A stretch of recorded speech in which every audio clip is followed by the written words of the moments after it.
As a person of the internet, I've often wondered, how do you solve the trolling problem, the griefing problem?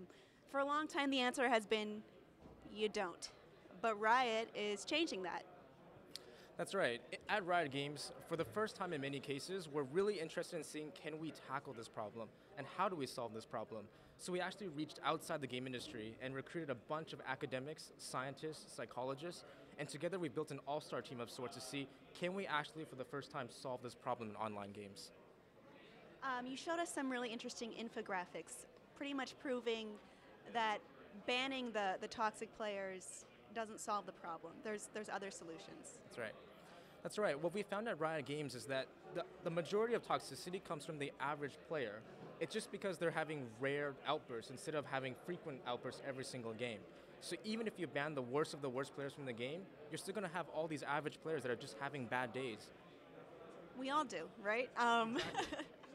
But you have something really innovative, something new. It's called the honor system, where instead of only punishing people, telling them they're bad, they're doing bad things, you're rewarding people for good behavior, giving them, well, ribbons and other tangible rewards as well. Exactly. So the Honor Initiative was designed to basically nudge all those neutral players to be good instead of bad. We want to make it really easy to be good. What we found is that Honor is great at removing the sting of losses and removing those triggers that cause our players to go bad. You have a huge team working on this, we saw. Do you feel like they're achieving the goals? It just seems like such a huge thing to undertake and kind of unprecedented. Yeah, we do have a huge team. It's almost 30 people right now at Riot Games. We're always striving to do better. And this is a space where not many companies are trying to tackle this problem, so it's really hard to say how well are we doing.